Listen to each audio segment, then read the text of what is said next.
शांति। सच्चे दिल वाले, परमात्मा प्यार के अधिकारी, बाप को हाजिर नाजिर अनुभव करने वाले मास्टर नॉलेजफुल ब्राह्मणों को गॉडली मॉर्निंग और धनतेरस की बहुत बहुत शुभकामनाएं। धनतेरस क्या करना है? नया बर्तन खरीदना है। बुद्धि रूपी बर्तन को ज्ञान धन से भरना है। अब हमें दिव्य दृष्टि मिली है, समझ मिली है, क्या होने वाला है आगे ये भी पता है। इसलिए अब बाप पर पूरा पूरा बलिहार जाना है। बलिहारी बच्चों की क्या निशानी है? हमें दिवाली का ये त्यौहार कैसे मनाना है? माया जीत, जगत जीत, मोह जीत कैसे बनना है? सतयुगी नवाब बनने के लिए क्या करें? ये सब विस्तार से समझेंगे आज की मुरली में। अल्लाह अव्वल दिन की कहानी भी आज समझेंगे कि उसका आध्यात्मिक भाव क्या है।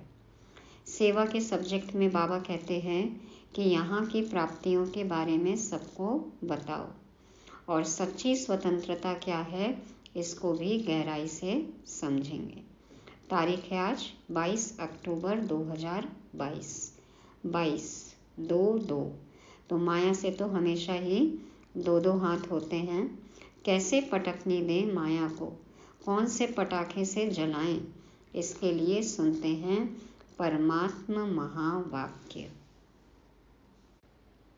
मीठे बच्चे, अभी तुम्हें दिव्य दृष्टि मिली है। तुम जानते हो यह पुरानी दुनिया खत्म होनी है, इसलिए इससे ममत्व मिटा देना है, पूरा पूरा बलि चढ़ना है। हमें दिव्य दृष्टि मिली है, तीसरा नेत्र मिला है ज्ञान का, जिससे चीज़ों को देखने का हमारा नज़रिया ही बदल गया है, समझ ही बदल गई है ना। दिव्य दृष्टि मिली है तो उससे हमें दिख रहा है और पता है कि अब ये पुरानी दुनिया खत्म हो रही है। बाबा कहते हैं इसलिए इससे ममत्व मिटाना है, पूरा पूरा बलि चढ़ना है। तन मन धन समय श्वास संकल्प बुद्धि कृति वृत्ति सब कुछ जो है वो बाप पर न्यौछावर कर देना है। तो इस तरह से बाप पर पूरा पूरा बलि चढ़ना है, समर्पण होना है। प्रश्न है, जो अविनाशी बाप पर पूरा बलि चढ़े हुए बच्चे हैं उनकी निशानी क्या होगी? जिन बच्चों ने अपना सब कुछ बाप को अर्पित कर दिया उन बच्चों की निशानी क्या होगी? उत्तर में बाबा कहते वह अपना पैसा आदि फालतू खर्च नहीं करेंगे। भक्ति मार्ग में दीपावली आदि पर कितना बारूद जलाते हैं, अल्पकाल की खुशी मनाते हैं। तुम जानते हो यह सब waste of time, waste of money, waste of energy है। यहाँ तुम्हें ऐसी खुशियाँ नहीं मनानी हैं क्योंकि तुम तो वनवास में हो। तुम्हें इन कांटों की दुनिया से फूलों की दुनिया में जाना है। बाबा कहते जो बच्चे पूरा बलिहार गए हैं, माना जिन्होंने अपना तन मन धन सब कुछ बाप को समर्पित कर दिया, तो अब वो पैसा फालतू खर्च तो नहीं कर सकते हैं ना। बाबा कहते कितना पटाखों में बारूद में पैसे को वेस्ट करते हैं। अल्पकाल की खुशी, थोड़े समय के लिए रोशनी हुई और फिर बिल्कुल कुछ सेकंड में सब खत्म। तो ये क्या है? वेस्ट ऑफ टाइम है, वेस्ट ऑफ एनर्जी है और वेस्ट ऑफ मनी है।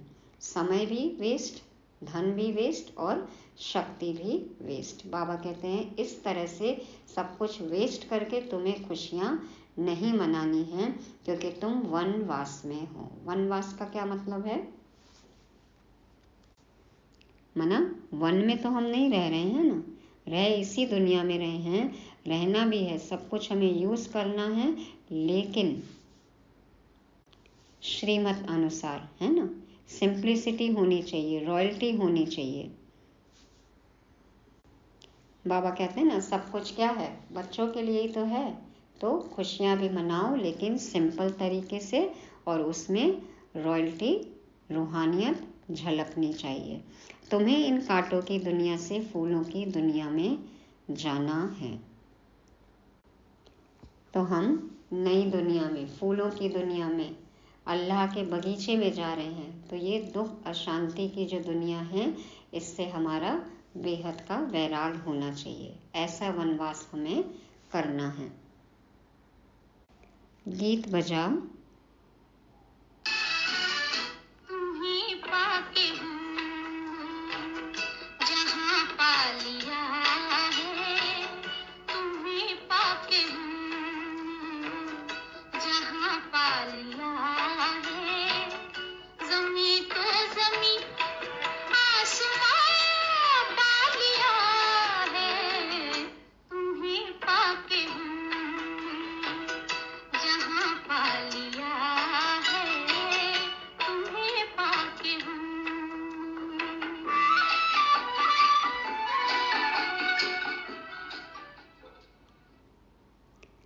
ओम शांति।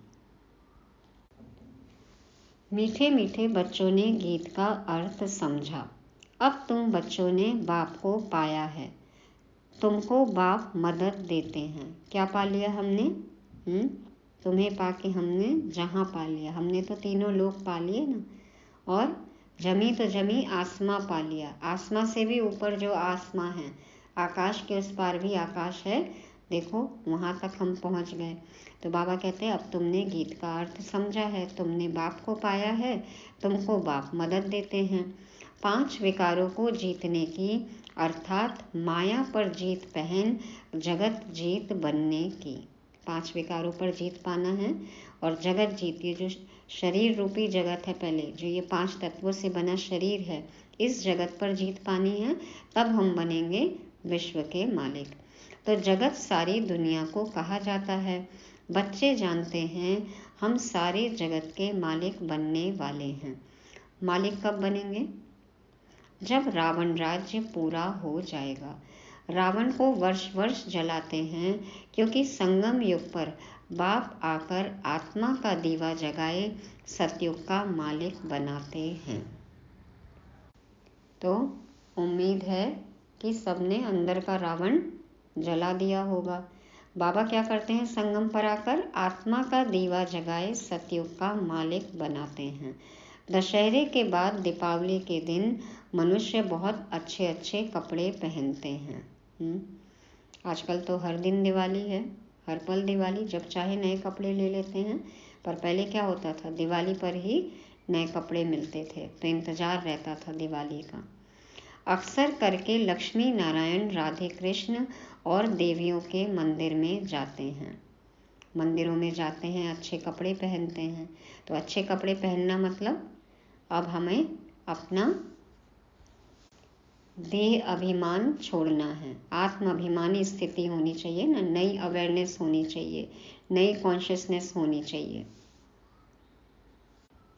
नए संस्कार धारण करने हैं, दैवी संस्कार, सतयुगी संस्कार। बाबा कहते हैं मंदिरों में जाते हैं, परंतु देवियों को और लक्ष्मी नारायण को जानते नहीं। देवियां हैं शिव शक्तियाँ, ब्राह्मणियाँ। कौन है? हम ही हैं ना। शिव से शक्ति लेकर शिव शक्ति बने ब्राह्मणियाँ। देवियों के हाथ में अस्त्र शस्त्र दिखाते हैं। वास्तव में देवियों के हाथ में कोई अस्त्र शस्त्र है नहीं, वे तो गुप्त हैं। रावण पर जीत पाते हैं तो तुम्हारी आधा कल्प के लिए खुशियाँ कायम हो जाती हैं। क्या है हमारे अस्त्र शस्त्र?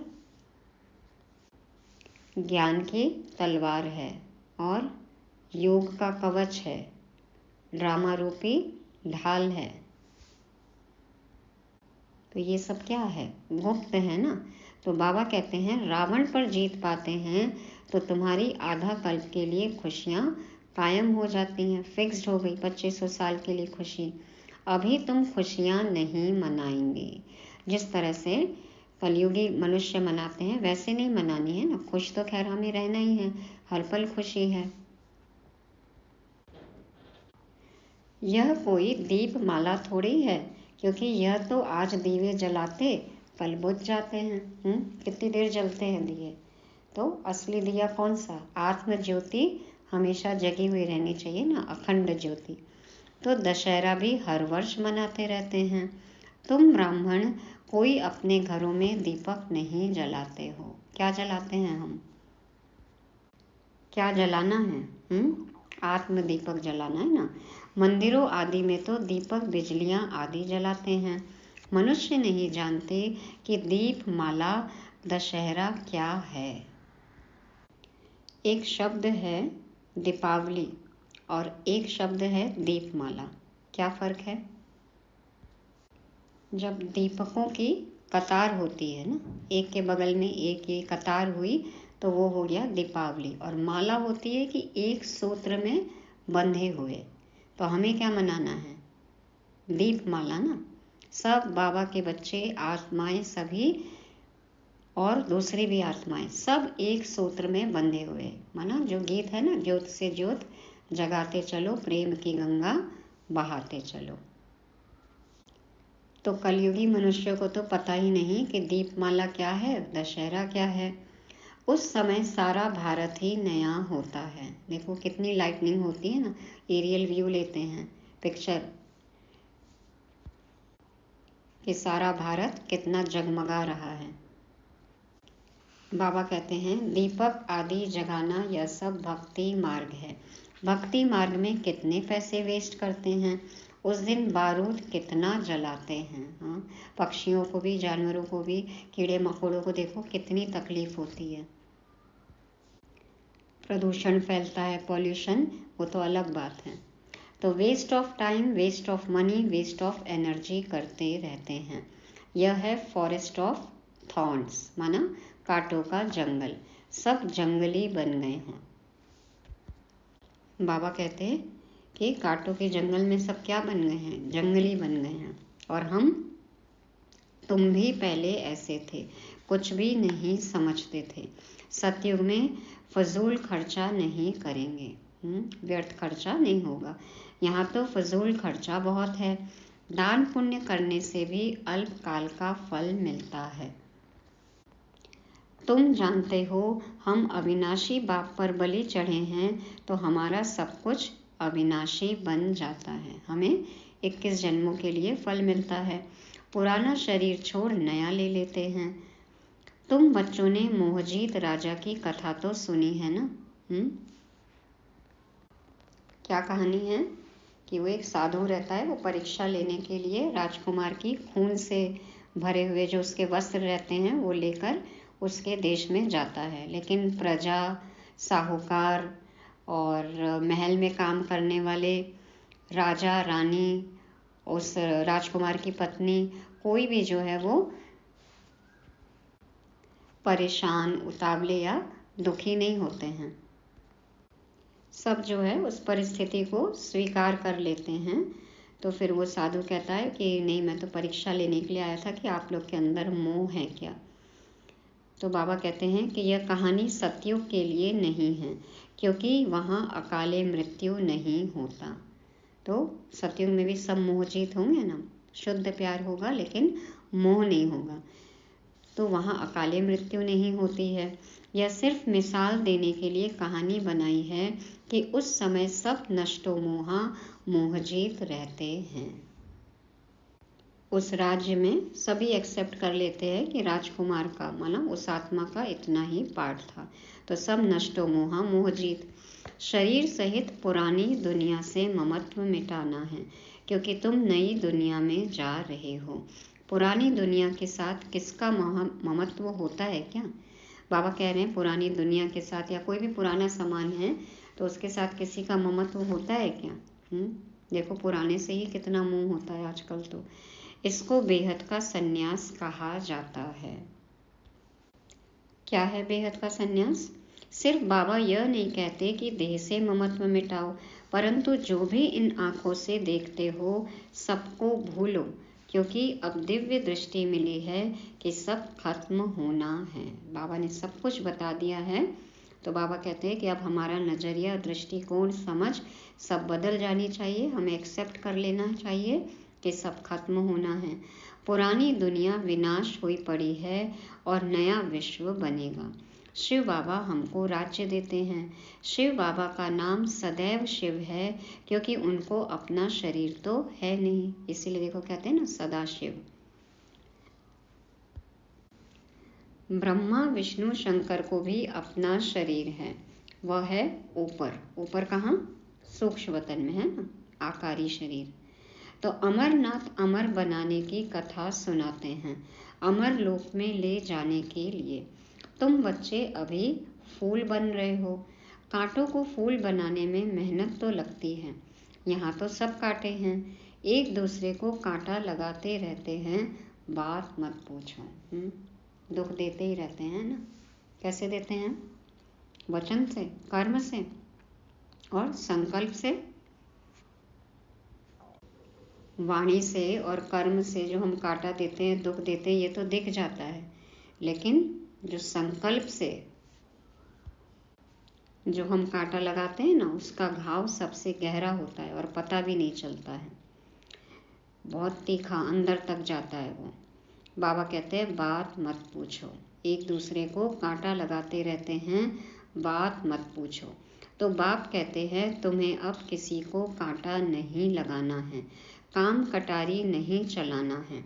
यह काम की हिंसा आदि मध्य अंत दुख देती है। काम की हिंसा आदि मध्य अंत दुख देती है। इसका क्या मतलब है? मना जब से देखो ये काम विकार चालू हुआ है द्वापर से, तब से लेके अभी तक, पूरा द्वापर, कलयुग और अभी तो एक्सट्रीम है, अंत तक भी, अभी तक भी कितना दुख देती है। वैसे तो किसको मारो तो जान से खत्म हो जाते हैं, यहाँ तो जन्म जन्मांतर दुखी होते रहते हैं, क्योंकि बार बार जन्म लेते, पुनर्जन्म लेते हैं।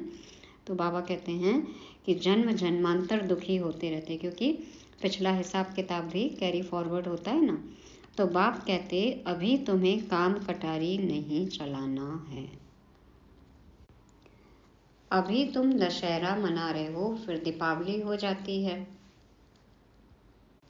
अंदर के रावण को खत्म कर लेंगे तो अखंड आत्म ज्योति जगेगी ना।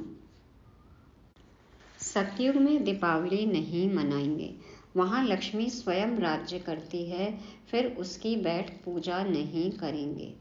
मनुष्य जो मंदिरों में रहते हैं वह देवताओं की बायोग्राफी को नहीं जानते, पुजारी लोग को भी नहीं पता।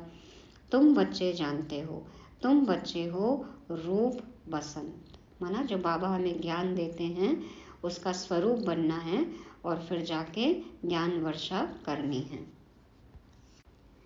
बाप कहते हैं मैंने भी शरीर धारण किया है, परंतु मेरा धारण करने का तरीका अलग है। अभी हमको दीपावली की खुशी नहीं होती क्योंकि हम वनवास में हैं। हम पियर घर से ससुराल घर जाते हैं। भल मनाओ दिवाली, लेकिन साधारणता में भी असाधारणता, रूहानियत, रॉयल्टी दिखाई दे। तो हम पियर घर से ससुराल घर जाते हैं। बाबा ने कहला भेजा था 108 चत्ती वाला कपड़ा पहनो तो दे अभिमान टूट जाए। ये नहीं कि नया कपड़ा पहनना है दिवाली पे, बाबा ने कहा, मैसेज दिया कि 108 चत्ती वाला कपड़ा पहनो, माना पैचेस वाला, दे अभिमान टूटे कि हम ये घर के हैं, वो घर के हैं। यज्ञ में शुरू में जो दीदी दादियाँ आई सब कितने धनाढ़ परिवारों से थी ना, तो बाबा ने देखो हर तरह का काम करा के उनका दे अभिमान टूटे ऐसा काम किया, कराया, हर तरह की सेवा कराई बाबा ने। तो यज्ञ का इतिहास पढ़ेंगे तो ये सब बातें मालूम पड़ेंगी। इस समय तुम कांटों की दुनिया से फूलों की दुनिया में जा रहे हो। कहते हैं पढ़ेंगे लिखेंगे होंगे नवाब, पढ़ेंगे लिखेंगे तो होंगे नवाब, और रूलेंगे पीलेंगे तो होंगे खराब। माना ये पढ़ाई करेंगे, ज्ञान योग करेंगे तो नवाब बनेंगे, राजाई मिलेगी। इधर उधर भटकेंगे तो फिर खराबी होंगे ना। बाप कहते हैं मैं तुमको नर से नारायण बनाता हूँ, तो पुरुषार्थ ऊंच करना है। क्या है सबसे ऊंचा पुरुषार्थ? पुरुषार्थ, पुरुष रथ, माना मैं पुरुष, मैं आत्मा इस रथ, इस तन में, इस शरीर में विराजमान हूँ। हर पल हमें ये बात बुद्धि में रहनी चाहिए। ये है सबसे ऊंचा पुरुषार्थ। बहुत सारी परिभाषाएं बाबा ने बताई हैं, तो जिसको जो भी समझ में आए वो परिभाषा लेके उसमें टिक सकते हैं। तो जब मैं पढ़ाता हूँ तो क्यों पद खराब करते हो। भगवान पढ़ा रहे हैं तो बाबा कह रहे हैं कि जब मैं पढ़ाता हूँ तो अपना पद क्यों खराब करते हो। माता पिता को क्यों नहीं फॉलो करते हो। किसको फॉलो करते हैं, ब्रदर सिस्टर को। बाबा ने साक्षात्कार कराया है कि जो अच्छी तरह पढ़ेंगे वह डायनेस्टी में आएंगे। तुम जानते हो हम पढ़ते हैं स्वर्गवासी बनने के लिए। लोग समझते हैं मनुष्य मरते हैं तो स्वर्गवासी होते हैं। तुम जानते हो कि बाबा ही आकर स्वर्ग में ले जाते हैं और रावण फिर नरकवासी बना देते हैं। मनुष्य कहते हैं हिंदू चीनी भाई भाई, फिर एक दो को दुख देते रहते हैं। पहले समझ में नहीं आता था ना, लेकिन अब समझ में आया कि हिंदू मुस्लिम सिख ईसाई हिंदू चीनी भाई भाई कैसे हैं, आत्मा आत्मा रूप में, है ना। तुम जानते हो माता पिता से सुख घनेरे मिल रहे हैं, फिर धीरे धीरे कला कमती होती जाती है। कहते हैं चढ़ती कला सर्व का भला, तो अभी सबका भला होता है। बाबा हमारे लिए आए और पूरी दुनिया का भला हो जाता है। कोई नर्क से निकल स्वर्गवासी बनते, कोई शांति धाम निवासी बनते हैं तो भला हो गया। कोई कहीं जाएंगे, कोई कहीं जाएंगे, शांति धाम सुख धाम। सतयुग में कोई दुख देने वाली चीज होती नहीं। बड़े आदमियों का फर्नीचर भी बढ़िया होता है, वहाँ दुखदाई जानवर आदि होते नहीं। वहाँ पे दुख देने वाले जानवर भी नहीं होंगे। बाबा कहते हैं क्योंकि फर्नीचर अच्छा चाहिए। सतयुग में तो सब सामान अच्छा चाहिए ना, उसको हेवन कहा जाता है। अल्लाह अव्वल दीन का खेल है, ठका करने से राजाई मिलती है। तो अल्लाह बाप अव्वल दीन अर्थात आदि सनातन देवी देवता धर्म स्थापन करते हैं, तो बाप सेकंड में वैकुंठ का मालिक बना देते हैं। सुनिए सबने, वो अलादीन और जादुई चिराग वो कहानी है ना, वही वाली कहानी है अल्लाह अव्वल दीन की, कि वो अलादीन और उसकी माँ बहुत गरीब रहते हैं, जैसे तैसे वो काम करके वो लोग थोड़ा दाल रोटी का जुगाड़ कर पाते हैं। तो एक दिन एक जादूगर उसके चाचा के रूप में आता है कि मैं चाचा हूँ, उसके पिता नहीं रहते हैं, और वो बोलता है कि मैं अलादीन को लेकर जाऊंगा और शाम होने से पहले लौट के आ जाऊंगा। तो फिर उसको लेकर जाता है एक गुफा के पास में और बोलता है कि जाओ अंदर जाओ और वहाँ पे एक चिराग पड़ा होगा, वो निकाल के लेके आना अपने साथ में। तो जब वो अंदर जाता है अलादीन देखता है बहुत सारे रत्न खजाने, उस देखता है इतना सारा धन दौलत, तो उसकी आंखें एकदम चुंधिया जाती हैं।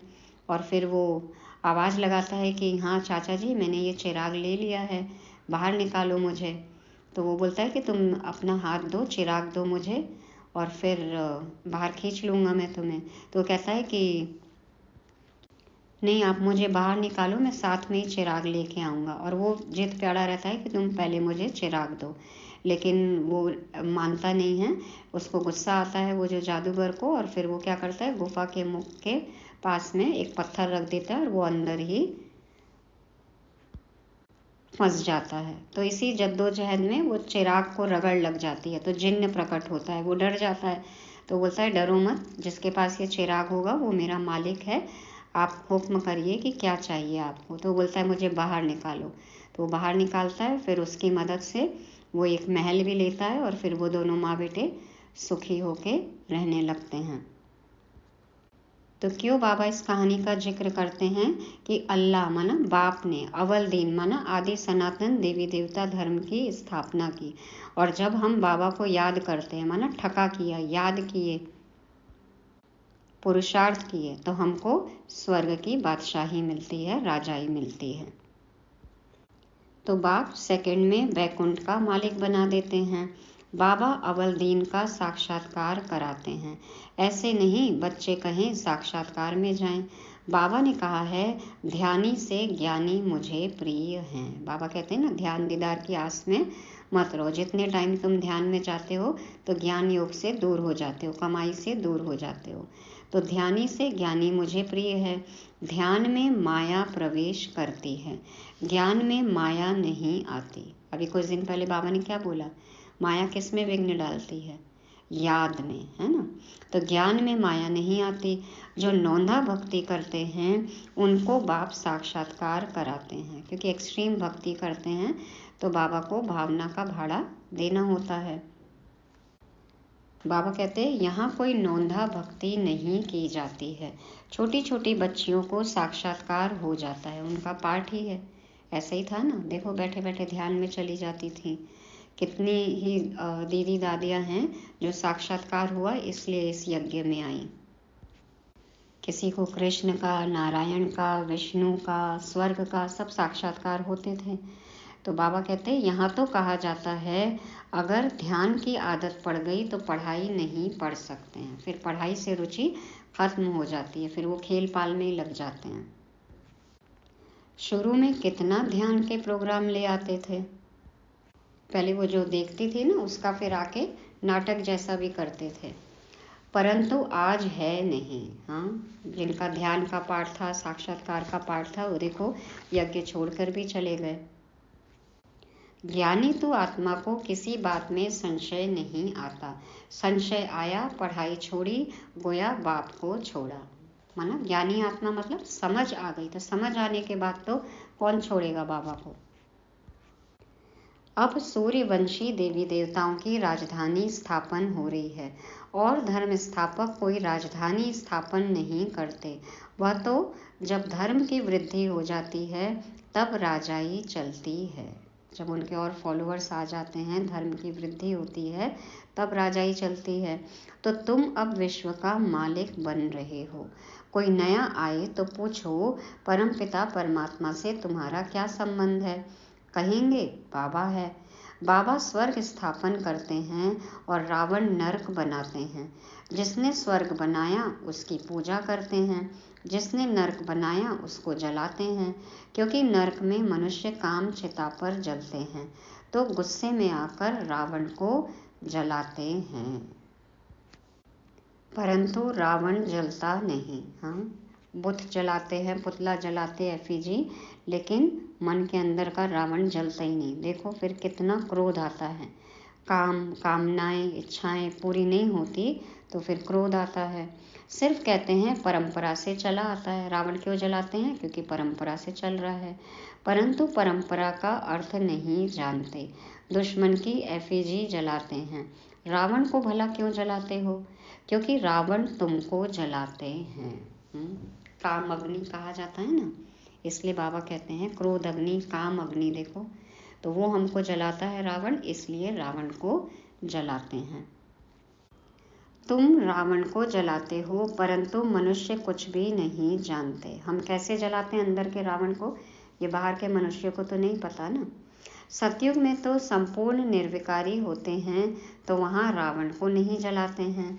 उसको कहा जाता है वाइसलेस वर्ल्ड। हम पैराडाइज वासी बनने के लिए बाप से स्वर्ग का वर्षा ले रहे हैं। श्राप देने वाला है रावण। रावण किसको कहा जाता है? 5 विकार स्त्री के, 5 विकार पुरुष के।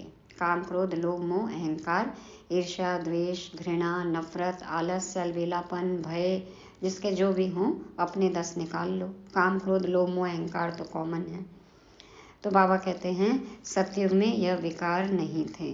सन्यासी तो बाद में आते हैं। सतयुग में यह विकार नहीं थे, सन्यासी तो बाद में आते हैं। अभी तो देवता धर्म है नहीं, वह फिर से स्थापन हो रहा है। 108 की माला बन रही है तो प्रजा भी तो चाहिए ना। राजधानी बन रही है, 108 की माला बन रही है तो प्रजा भी चाहिए। जयपुर का राजा एक था, प्रजा कितनी थी? अभी माला तो बनती है, प्रजा भी चाहिए। जो यहाँ बच्चे बनकर फिर चले जाते हैं वह हल्की प्रजा में चले जाते हैं। कहते हैं गृहस्थ व्यवहार में रहते जीवन मुक्ति चाहिए। जीवन मुक्त तो एक नहीं होंगे, पूरा घराना चाहिए। अष्टावक्र गीता में लिखा है सेकंड में जीवन मुक्ति मिली। लेकिन कैसे मिली? कैसे मिली? समझ से मिली ना। 1 सेकंड में समझ आ गई, अनुभव हो गया तो जीवन मुक्ति मिली। वह नहीं जानते। आदि सनातन देवी देवता धर्म बहुत सुख देने वाला है। जबकि राजाई मिल रही है तो फिर हम क्यों ना श्रीमत पर चलें। श्रीमत से राजाई मिल रही है तो फिर क्यों ना हम श्रीमत पर चलें, क्यों ना कमल फूल समान बने। तुम ब्राह्मण हो ना, तो शंख चक्र गदा पद्म तुम्हारे पास हैं। ये हम ब्राह्मणों के अलंकार हैं। तो ज्ञान शंख बजाकर सेवा करनी है, स्वदर्शन चक्र चलाना है ना, ये ज्ञान से रिलेटेड है। गदा, बाबा को याद करके शक्ति लेनी है। और धारणा का पॉइंट कि हमें कमल फूल समान पद्म समान पवित्र बनना है। तो ये हमारे अलंकार हैं। मनुष्य दीपमाला पर सिर्फ एक दिन नया कपड़ा पहनते हैं, मंदिरों में जाते हैं। श्री कृष्ण जन्माष्टमी पर नए कपड़े नहीं पहनते, दीपावली के दिन नए कपड़े पहनते हैं। एवरीथिंग न्यू क्यों पहनते हैं? दीपावली माना आत्मदीपक जल गया, तो हमारी जो कॉन्शियसनेस है वो बदल गई। हम देह अभिमान से आत्म अभिमान में आ गए। हमारी स्थिति सदा आत्म अभिमानी, इसलिए उसको नए कपड़े के रूप में दिखा दिया। वो परंपरा चल गई। एवरीथिंग न्यू माना अब मुझ में पुराना कुछ भी नहीं, कोई भी पुराना स्वभाव संस्कार भी नहीं, सब संबंध भी बदल गए। बंधन खत्म, सेवा का संबंध। तो एवरीथिंग न्यू। उस दिन दुकानदार अपना पुराना खाता खत्म कर नया खाता शुरू करते हैं। हमें भी क्या करना है? पुराने हमारे जिससे भी हिसाब किताब हैं सब खत्म करना है। तुम भी अब पुराना खाता खत्म कर नया शुरू कर रहे हो। नया शुरू कर रहे माना जमा कर रहे हैं हम सतयुग के लिए। बाप फायदा कराते हैं, रावण घाटा कराते हैं। बाबा कहते हैं कि मुझे याद करो, जमा होगा। तो बाबा फायदा कराते हैं लेकिन रावण घाटा कराते हैं। माया तो अटैक करती है। फायदा कैसे होगा? कैसे होगा फायदा हमारा? क्या बोलते हैं बाबा? बाबा हमें युक्ति बताते हैं। क्या है युक्ति? मन मना भव मध्याजी भव। मन मना भव मध्याजी भव माना बाप को याद करो, वर्षे को याद करो। विष्णु मध्य में है ना, मध्याजी भव माना बाप ब्रह्मा द्वारा विष्णुपुरी स्थापन करते हैं। अभी वो चित्र है हमारा जो त्रिमूर्ति का, उसमें विष्णु को खड़ा दिखाया है और ब्रह्मा और शंकर को बैठा हुआ दिखाया है। क्यों? एक्शन में आना है ना, अब पालना करनी है, पालनहार। तो बाबा कहते हैं कि मध्याजी भव माना बाप ब्रह्मा द्वारा विष्णुपुरी स्थापन करते हैं, तो पुरानी दुनिया विनाश हो जाती है। तो शिव बाबा कलयुग के अंत में आते हैं, फिर सतयुग की आदि होती है। लिखा भी है कि ब्रह्मा द्वारा स्थापना। ब्रह्मा तो प्रजापिता है ना, तो तुम किसके बच्चे हो? शिव के हो या ब्रह्मा के बच्चे हो? किसके हैं? देखो, निराकारी रूप में शिव बाबा के, साकारी रूप में ब्रह्मा के। कहते भी हैं तुम माता पिता हम बालक तेरे, तुम्हारी कृपा ते सुख घनेरे। बरोबर प्रैक्टिकल में माता पिता अब हैं। पढ़ाई पढ़कर फिर वर्षा पा रहे हो, फिर रावण आकर दुखी बनाते हैं। दुख भी धीरे धीरे बढ़ता है। विषय सागर यह कलयुग है, सतयुग है क्षीर सागर। क्षीर दूध को कहते हैं, तो सुख समृद्धि पवित्रता का प्रतीक। तो सतयुग है क्षीर सागर। विष्णु को क्षीर सागर में दिखाते हैं। तुम जानते हो बरोबर, वह क्या जाने दशहरे दीपावली को, हम तो राज को समझ गए हैं। बाबा कह रहे हैं बच्चे तो इस राज को समझ गए हैं कि क्या दशहरा क्या दीपावली। जानते हो कल हम स्वर्ग में थे, अब नरक में हैं, फिर कल स्वर्ग में होंगे। कल क्यों कहते हैं?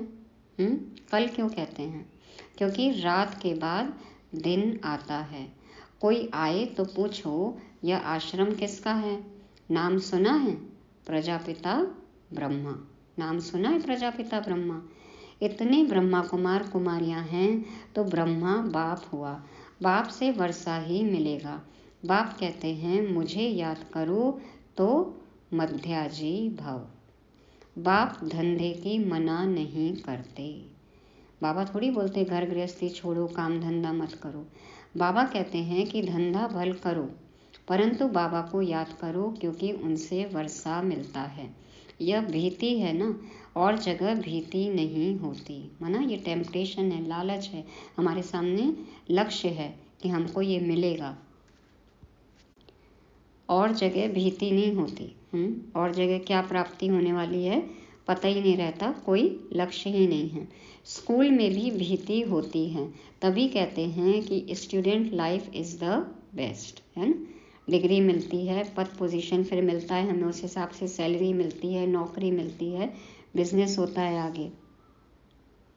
तो हमारी तो क्या है, गॉडली स्टूडेंट लाइफ है ना, तो ये तो बेस्टेस्ट है। वो भी पढ़ाई करके डॉक्टर इंजीनियर सब बनते हैं ना, तो वो भी भीति है। यह बेहद की पढ़ाई है। बेहद की हिस्ट्री ज्योग्राफी को तुम जानते हो। स्कूलों में जाकर बताओ कि बेहद की हिस्ट्री ज्योग्राफी क्या है। उनको कहना है कि आप तो हद की हिस्ट्री ज्योग्राफी पढ़ाते हो। हमारे पास मैक्सिमम क्या है, 2500 साल की हिस्ट्री ज्योग्राफी है। तो हम आपको लक्ष्मी नारायण की बेहद की हिस्ट्री ज्योग्राफी बताएं कि लक्ष्मी नारायण ने यह पद कैसे पाया। आगे चल तुमको कॉलेजों में भी निमंत्रण मिलेंगे। देखो कितनी यूनिवर्सिटीज़ में ब्रह्मा कुमारीज के प्रोग्राम हो रहे हैं। यह है ईश्वरीय विश्वविद्यालय, वह है स्पिरिचुअल फादर, तो रूहों को स्पिरिचुअल नॉलेज देते हैं, निराकार साकार में आकर सुनाते हैं। श्री कृष्ण की तो इसमें कोई बात नहीं है, किसी बात को समझते नहीं हैं, सूत मूंझा हुआ है।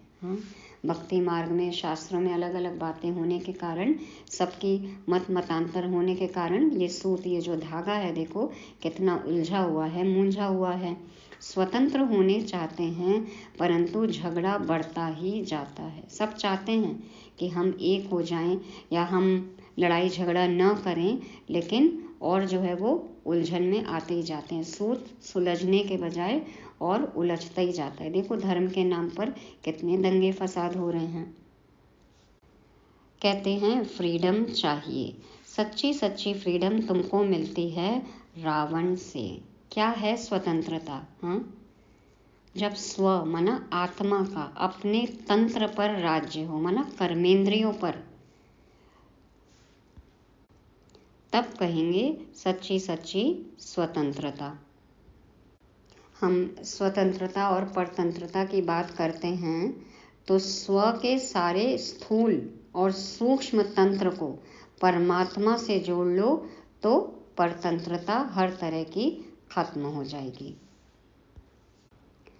भारतवासी समझते हैं कि हमने क्रिश्चियन से फ्रीडम पाई, अंग्रेजों से हमने स्वतंत्रता पाई, परंतु फ्रीडम है कहाँ? क्या वाकई हम स्वतंत्र हुए हैं? वो आज़ादी तो मिल गई, लेकिन मन स्वतंत्र है? तन स्वतंत्र है? तन मन की गुलामी नहीं कर रहे हैं हम। बाबा कहते हैं फ्रीडम तुमको मिलती है इंडिपेंडेंट राजाई। इंडिपेंडेंट राजाई, अपने अंदर जाओ, सेल्फ को समझो, सेल्फ डिपेंडेंट हो, तब कहा जाएगा इंडिपेंडेंट, है ना। तो बाबा कहते हैं फ्रीडम तुमको मिलती है इंडिपेंडेंट राजाई। गीत सुना ना कि तुम मिले तो धरती आसमान सागर सब हमारा हो जाता है, उसमें हदें है नहीं। तुम्हें पाके हमने जहाँ पा लिया, जमी तो जमी आसमां पा लिया, तो जमी आसमां सागर सब हमारा हो गया, उसमें हदें है नहीं। तो हम ब्रह्मांड के भी मालिक, सृष्टि के भी मालिक, बेहद आसमान के मालिक, है ना, आसमान से भी पार। और सागर कौन? देखो वो स्थूल सागर भी, और सर्व गुणों का सागर, शांति का, प्रेम का, सुख का, आनंद का, ज्ञान का सागर, वो भी तो हमारा हो गया ना। तो गीत सुना ना कि तुम मिले तो धरती आसमान सागर सब हमारा हो जाता है, उसमें हदें है नहीं। सब कुछ बेहद का हमने पा लिया, तुम्हें पाके हमने सब कुछ पा लिया। अच्छा, मीठे मीठे 5000 वर्ष बाद फिर से मिले हुए वर्षा पाने वाले बच्चों प्रति माता पिता बाप दादा का याद प्यार और गुड मॉर्निंग। रूहानी बाप की रूहानी बच्चों को नमस्ते। सब कुछ पा लेने वाले हम रूहानी बच्चों का रूहानी बाप दादा को याद प्यार गुड मॉर्निंग और नमस्ते। शुक्रिया बाबा, शुक्रिया। धारणा के लिए मुख्य सार। पहला पॉइंट है, माता पिता को पूरा फॉलो कर पढ़ाई में ऊंच पद पाना है। इस दुनिया में कोई भी शौक नहीं रखना है, वनवास में रहना है। दूसरा, इन आँखों से जो कुछ दिखाई देता है उसे देखते हुए भी नहीं देखना है, पूरा नष्टो मोहा बनना है। संगम पर कुछ भी वेस्ट नहीं करना है। वरदान है, अपने ऑक्यूपेशन की स्मृति से सेवा का फल और बल प्राप्त करने वाले विश्व कल्याणकारी भव। अपने ऑक्यूपेशन की स्मृति से सेवा का फल और बल प्राप्त करने वाले विश्व कल्याणकारी भव। बाप दादा समझाते हैं, कोई भी काम करते अपना ऑक्यूपेशन कभी नहीं भूलो। क्या है हमारा ऑक्यूपेशन? यज्ञ में एक किताब है, वाहरे में ब्राह्मण आत्मा, उसमें ब्राह्मणों के कर्तव्य दिए हैं। तो बाबा कहते हैं, कोई भी काम करते अपना ऑक्यूपेशन कभी नहीं भूलो। जैसे पांडवों ने गुप्त वेश में नौकरी की, लेकिन नशा विजय का था, ऐसे आप भल गवर्नमेंट सर्वेंट हो, नौकरी करते हो, लेकिन नशा रहे मैं विश्व कल्याणकारी हूँ, तो इस स्मृति से स्वतः समर्थ रहेंगे और सदा सेवा भाव होने के कारण सेवा का फल और बल मिलता रहेगा। गाया हुआ है, भावना का फल मिलता है, तो आपकी सेवा भावना अनेक आत्माओं को शांति शक्ति का फल देगी। जब पांडव 1 साल अज्ञातवास में रहे थे, जगह जगह सबने नौकरी की ना, लेकिन अंदर में तो उनको पता था ना कि हम कौन हैं। तो वही बात बाबा कह रहे हैं कि उन्होंने गुप्त वेश में नौकरी की, लेकिन उनको नशा विजय का था। तो उसी तरह आप अभी सेवाधारी हो, रूहानी गवर्नमेंट की सर्विस में हो, लेकिन नशा ये रहे कि मैं विश्व कल्याणकारी हूँ, तो समर्थता जो है वो बनी रहेगी और सेवा भाव होने के कारण सेवा का फल और बल मिलेगा।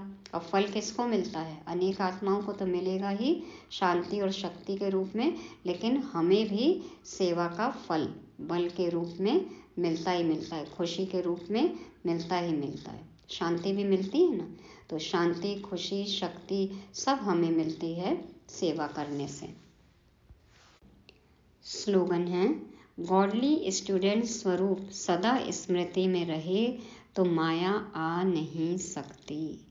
गॉडली स्टूडेंट स्वरूप सदा स्मृति में रहे तो माया आ नहीं सकती। जब ये याद रहेगा कि हम गॉडली स्टूडेंट हैं, माना हमको हमेशा पढ़ाई करनी है, ज्ञान के मनन चिंतन में बिजी रहना है, बिजी रहेंगे तो माया आ ही नहीं सकती है।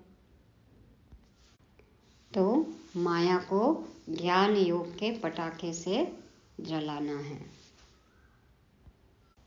आत्मिक बॉम्ब और आत्मा तीखा रॉकेट। अब सुनते हैं मुरली सार। फालतू पैसा खर्च करके ना मनाओ खुशियाँ, अभी है हमारा वनवास। पुरानी दुनिया से मिटा दो ममत्व, बच्चे पूरा बलि चढ़ें, ये है बाप की आस। श्रीमत पर चल पालो राजाई, शंख चक्र गदा पदम है हमारे पास। विकारों को छोड़ पाओ सच्ची फ्रीडम, तब करेंगे कृष्ण राधा संग रास। ओम शांति।